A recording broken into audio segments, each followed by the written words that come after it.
आइए दोबारा शुरू करते हैं मैथ की क्लास मस्ती के साथ, आपके अपने मनोज सर के साथ। आज हम जीरो बैच की आगे की क्लास करेंगे, जिसमें हम सीखेंगे फ्रैक्शन का ऐड। फ्रैक्शन के ऐड सीखने से पहले हम ये जानेंगे कि 4 और 2 जोड़ने पर कितना होगा। 4 और 2 जोड़ने पे होगा 6। अब इस पूरे क्वेश्चन को हम भिन्न के रूप में बदलेंगे। भिन्न को कहते हैं फ्रैक्शन।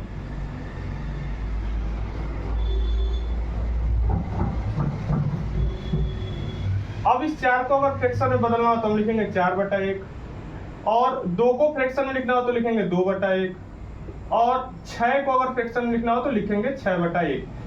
इससे अब हमको क्या सीखने को मिलेगा, उसी से हम फ्रैक्शन का एडिशन यानी जोड़ कर पाएंगे। जैसे पहला पॉइंट क्या है कि अगर नीचे का इक्वल है तो उसको जोड़ना नहीं है, लिखना वैसे ही है, पहला पॉइंट।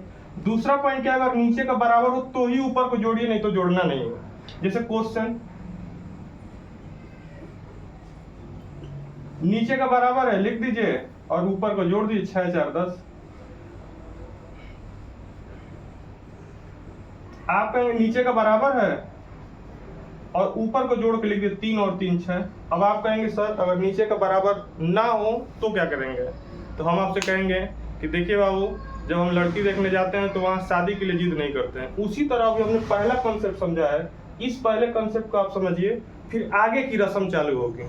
तो इतने तक अगर समझ में आ गया है तो आगे की रस्म शुरू करते हैं। आगे का रस्म ये कहता है कि अगर जो आप सोच रहे हैं वही कहता है कि सर अगर नीचे का बराबर ना हो तो क्या करेंगे।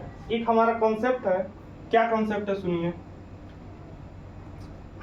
कॉन्सेप्ट क्या है कि सबसे बड़ा दिक्कत, सबसे बड़ी बात यह है कि हम नीचे वाले को इक्वल कर रहे हैं, और नीचे वाले पोर्शन को हम देख रहे हैं कि यहाँ 2 है और यहाँ 4 इक्वल नहीं है। रस्म कैसे होगा, रस्म ऐसे होगा कि जो कम है उसी को उसके बराबर करेंगे। कैसे बराबर करेंगे, नंबर का मल्टीप्लाई करके, नंबर का मल्टीप्लाई करके। अब इस क्वेश्चन में नीचे में किससे मल्टीप्लाई कर दिया जाए कि इस वाले के बराबर हो जाए, तो आप कहेंगे सर 2 से मल्टीप्लाई कर दीजिए, हो जाएगा नीचे के 4। तो जो काम नीचे किए हैं वही काम कहाँ कर दीजिए, ऊपर। जैसे 6 दूना के 12 और 2 दूना के 4, 3 और 4। अब देखिए ये क्वेश्चन ऐसा बन गया, नीचे का बराबर हो गया। अगर नीचे का बराबर हो गया ये, तो हमको अब कुछ नहीं करना है, इसको जोड़ देना है। जैसे कि आगे हमने पढ़ा था 12 और 3 कितना हो जाएगा, 12 3 हो जाएगा 15। ठीक। अब इसी तरह एक और क्वेश्चन देखिए, जैसे 7/2 प्लस 4/10। कुछ नहीं करना इसमें।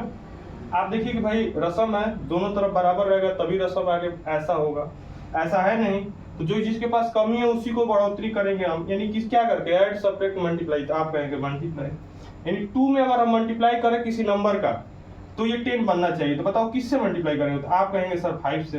तो 2 5 या 10, और जो काम किए हैं नीचे वही काम करेंगे ऊपर। तो 7 5 या 35, 7 5 35। नीचे 10 है तो 10 लिखेंगे और ऊपर 4 है तो 4। अब देखिए ये रस्म अब पूरा हो सकता है क्योंकि हमने समझा रखा है, नीचे का बराबर है वैसे लिख दीजिए। अब 35 और 4 जोड़ेंगे तो क्या हो जाएगा, 39।